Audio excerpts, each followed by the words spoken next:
we could break bones. And it's really hard to build a practice if that's what you're doing. And so I don't do that, and most chiropractors don't. And so what happens is whenever there's a lack of motion in a joint, which is where two bones join up, then there's sugars in that joint. And if the bones aren't moving, then the sugars start to ferment, just like a wine would if you wanted to age a wine. And what happens is gas accumulates in that joint. So when we go to adjust that joint, and I use a very gentle adjusting technique, which an adjustment is just the movement of two bones at a joint. Yeah, that's good. I don't mean to, I am going to interrupt, because a lot of people are afraid to go to a chiropractor because of that reason, and you offer an alternative to that works just as well. Well, in school I was actually taught 12 techniques, but I personally know 25 techniques. So I've had patients that come in and they need a certain thing done a certain way, or for whatever reason, because of their presentation, I have to alter the way that I would typically adjust. And for me in my practice, we really pride ourselves on being attuned to the patient. So sometimes you'll go into a doctor's office and you'll tell them what's wrong, and you feel like they didn't even listen to you, and they just hand you a script and say, have a good day, and you wonder if they even mean that. Well, in my office, it's quite different. I want to see what's going on with you, and one of the things that I want to make sure is that we have good rapport, and that's something that I know you teach in your class, is with the NLP. I've also gotten better at this, but you have to establish that rapport, and if my patient doesn't trust me, they're not going to get better no matter how good of a doctor I am. That's so true. Because they're going to be so scared of what I do. And so I make sure that we understand each other before we proceed, that they understand what I'm doing, that they understand what my expectation is of them, and then we can proceed. And I will make sure that whatever I do for them is comfortable for them, so they're not scared. And I do want to mention here, this is not about, I love Erin because of the what she offers that's different from something that's some other chiropractic venue that's out there. That is not to say that we don't think that other chiropractic works. It's just that her this style is and her style and the focus and it. that neurological component where she balances the brain is. Do you use those games where people look at them and make the things move on the computer? I don't use any games. What I do is I will give patients exercises, and they're typically to make sure that it's not an exercise like you would go to a trainer or a gym for. It's actually exercises for the small muscles that work 24/7 and stimulate your brain. So I'm not competing with any type of personal trainer. I'm actually working in accord with them, because they're making your whole body better. I want to make sure that your spine and your brain are working together. If you keep that in shape, and you've got a history of Alzheimer's in your family, that might be a...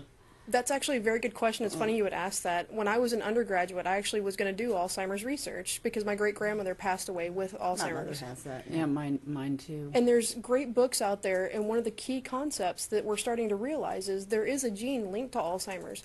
But with genetics, you have to remember that genes aren't expressed unless they're put into the environment to be expressed. Right. In other words, there is a hangover gene. But if you and I don't go out and drink too much, we don't know if we have that hangover gene because we didn't put it in that environment.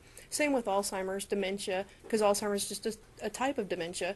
So what we want to do is motion is life, is a concept that you'll hear a lot in my office. And you'll notice that someone starts to get the dementia and the Alzheimer's once they start to become more sedentary, they stop stimulating their mind as much, possibly in retirement. And so that's actually a very good question. Chiropractic is a great way to offset dementia and Alzheimer's. Yeah. And it's through key exercises, through the muscles that we're talking about in the joints. But also, making the brain work and staying in shape, because it builds the plaque, and the plaque gets there because to me it's stationary. Right. But that only makes common sense. But Sure, but that's a great way to offset it and also to deter it if someone does have that. My grandmother right now has a form of dementia, and we're able to deter her progression through exercises. The only trick is she has to remember to do them, so we make her write them down on the calendar. You need to get somebody that's aware that they're having that problem. Sometimes, then they get to... Oftentimes they are aware. It's just a matter of them wanting to be aware. So oftentimes they do notice that they've lost their keys or whatever it is, more often than they would choose to. Erin, tell us a story. You're very good at telling stories of results that you've gotten with patients. I gave you one about the baby being turned around, which I thought was pretty amazing. But tell us something else. Tell us about another person. I guess one of my favorite stories is a patient. She wouldn't mind if I use her name. Her name's Angela. And she came in. Her daughter had referred her in. I'd been taking care of her daughter for a little while. And this is typical in my practice. I take care of somebody and they refer somebody in.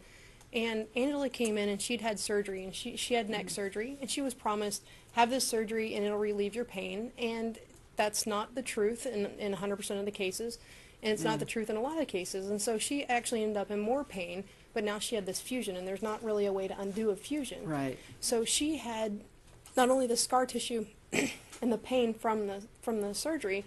So she said, well, I don't really know why I'm coming to you. My daughter just says I should, and now I'm afraid that you're going to break me. And I said, well, I promise you that I won't. And so we started working on her. In a matter of 2 weeks, she went from crying every single day, feeling like her only out was actually taking her own life, to feeling enjoyed, and she enjoyed life. She enjoyed being around everybody. And the greatest part was we started care in September. October 31st, or October, a couple days before Halloween, I went to a carnival, and there she was with her 2 grandkids, and she just grabbed me, hugged me, and started crying, which is oftentimes, I get that a lot, which is a little bit weird, but I get it a lot. And this was her first time to actually go out in public, and now with her grandkids also. And so she hadn't been able to hang out with her grandkids, who were 3 years old. They're twins.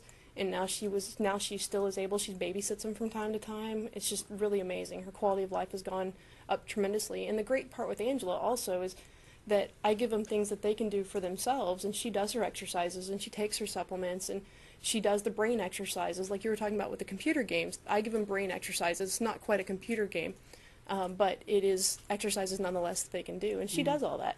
And so it's awesome for her and for her family, and that's the greatest part.